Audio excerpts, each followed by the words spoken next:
In this video, I want to show you how learning how to count in binary and add and subtract can really help students with learning the concept of place value. Often, when it comes to borrowing and carrying numbers, students feel it's some sort of magical mystery and they don't understand why and how we borrow. They can learn to do it, but they still don't really know why. And I find that working in binary really helps. So binary is just base 2.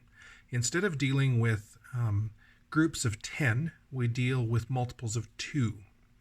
So in our standard system of counting, we have our ones or tens or hundreds or thousands. When we're dealing with manipulatives, it's really hard to actually count those and sort them. So we use things like base 10 blocks, but a lot of students don't really carry that concept through to how a bar and a square relate to a smaller square. It just doesn't follow through. When we're working with binary, we're working with smaller place values, so working with single manipulatives can be more effective. So with base 2, our place values, instead of being ones, tens, hundreds, thousands, become 1, 2, 4s, 8s, 16s. And that keeps going on. But each one is just the previous place value times 2 because it's base 2 instead of times 10 as in our normal counting system. So how would this look if I was to start doing it? Each of these place values can only hold the number that it's worth. So if I have one manipulative, it can fit there. And that would look like this as a binary number, which looks the same as what we have normally. But now if I have two manipulatives, I can't put them in the ones because they won't fit there. So I have to put them in the twos. And as binary, that actually looks as 10. I have a 1, a pile of 2s, and I have no 1s. Now the number 3 would be like this. I have a pile of 2 and I have a pile of 1s. So that's the number 3. Now let's say that I have 4.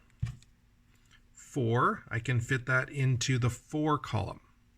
And that is 1, 0, 0.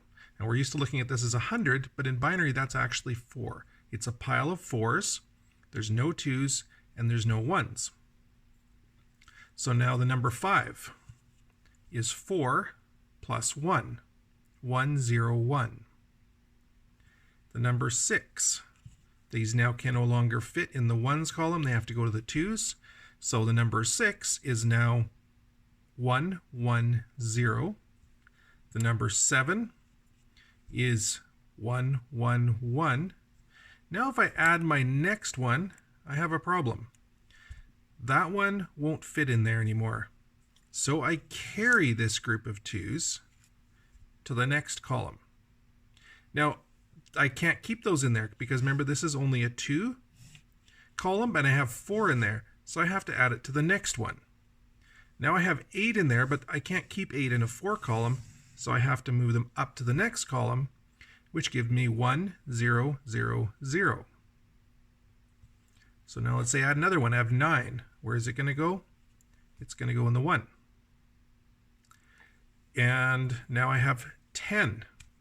But I can't keep the 2 in the 1s column, so I have to move it over into the 2 columns. So 10 is going to look like 1, 0, 1, 0. 11. 1, 0, 1, 1. But 12, now I can't keep them in there because it's too big. I have to move them into the 2s column. But they can't stay in the 2s column because now I have 4, so I have to move them up to the 4s column. This is carrying. That's just the basic principle of how carrying works. So now that I have 13, I can put it there. And 14 no longer fits. I have to move that one over. 1, 1, 1, 0. 15, 1, 1, 1, 1. And 16. I can't keep that one in the ones column, So it has to move to the 2s, which can't fit there, so it moves to the 4s, which can't fit there, so it moves to the 8s, which can no longer fit, so I move that to the 16s. And it falls. So I hope that makes sense from that perspective. So if I was to convert a number such as 13 to binary, I would start by counting out my blocks.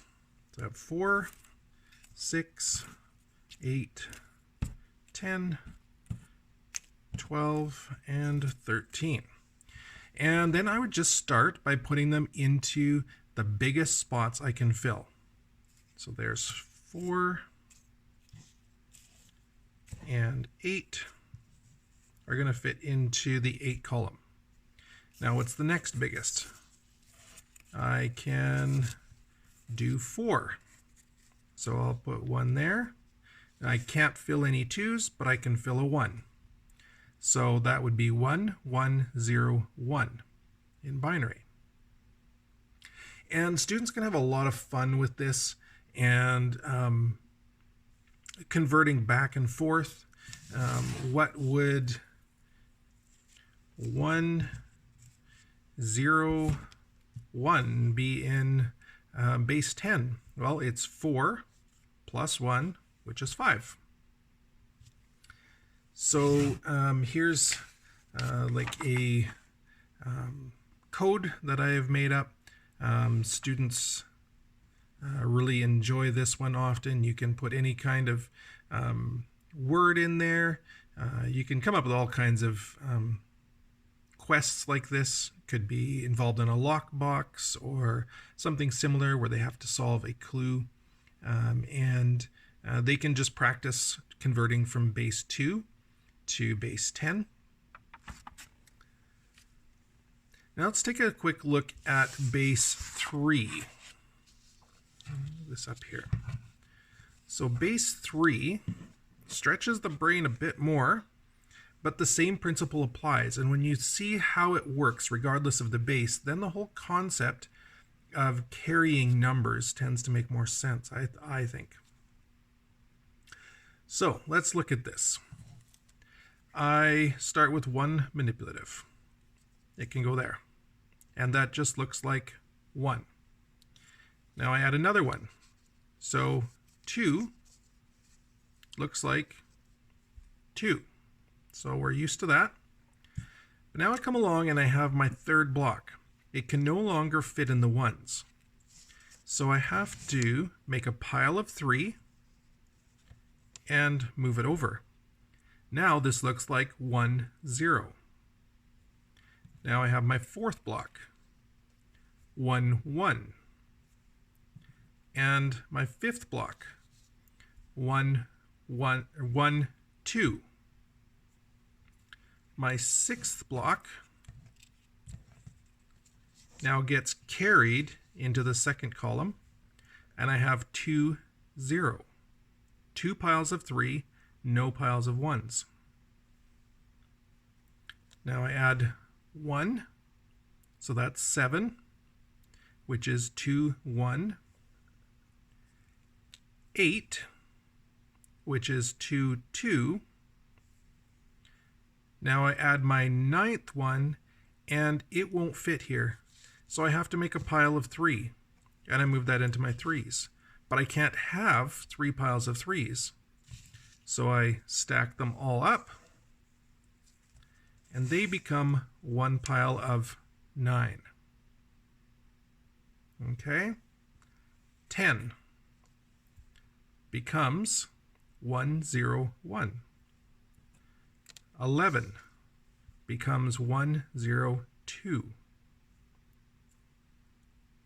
12, I can't keep them there anymore, so that moves over, and now I have 1, 1, 0.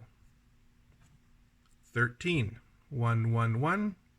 14, 1, 1, 2. 15, no longer fits there. I have to make another pile of 3 and move it over, which becomes 1, 2, 0. You can see how this process works. When one column gets full, we have to recombine it and move it to the next column.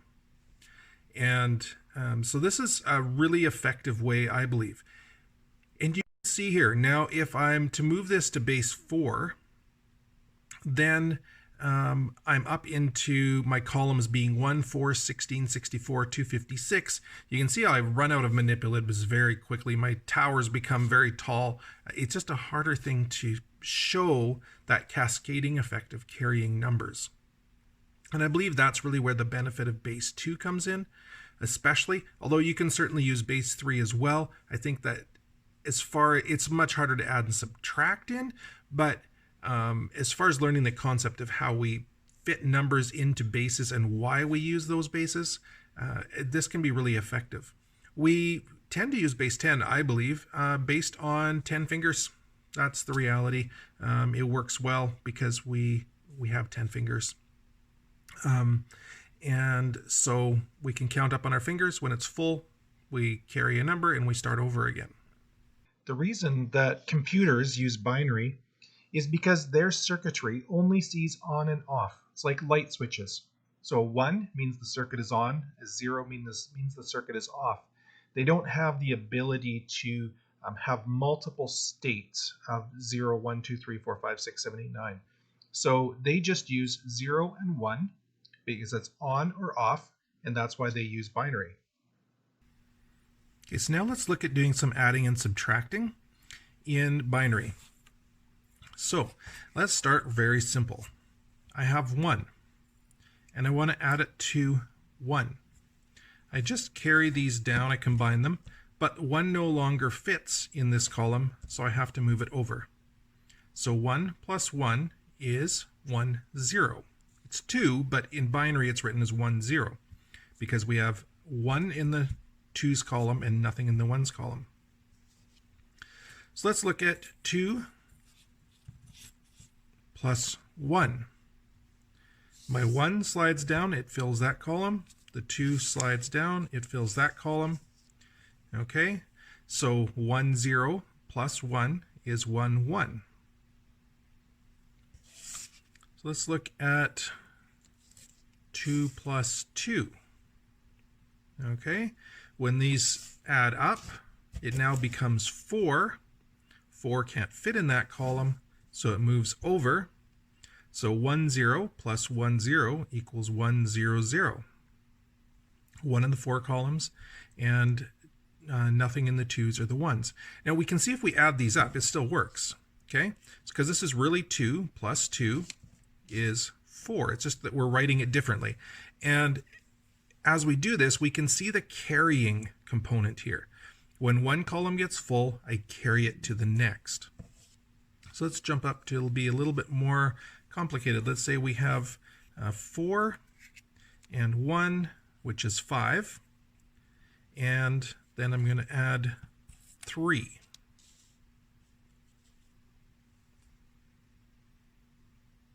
Okay, so let's add these ones first. 1 plus 1 is 2. But now I can't fit the 2 in there, so I'm going to have to carry it, okay, into the 2 columns where it fits. And then we have 2 and we have 2, so we add them. But now they no longer fit in that column anymore, so I have to add them to the next column. And when I add 4 and 4, I get 8, which no longer fits in this column, so it has to move over. And this is exactly how it works in base 10 as well. It's just that dealing with base 10, we're going 1s, 10s, hundreds, thousands. We very quickly get into a lot of manipulatives, and it just is hard to follow that concept through. So that works for addition, for any of them. Subtraction works very much the same. So let's look at this one. So let's start with 8. And let's subtract 2. Okay, so it's the first number minus the second number, which means I have to cancel out this pile of 2. But I don't have anything to cancel it out with. So what I can do is I can temporarily break the pile of 8 into 2 piles of 4. Now that still doesn't help me because I don't have anything in the 2 column, but I can take that pile of 4 and I can break it into 2 piles of 2. Now I can cancel the 2 piles, and I have a pile of 4 and a pile of 2. Okay, so that gives me 1, 1, 0 as my result. And if I want to calculate this, that is 4 plus 2 is 6. We started with 8, we subtracted 2, we ended up with 6. And we know that that works. And so let's look at a slightly different one. Let's do 8, 10, 11, minus 5, which is 4 and 1.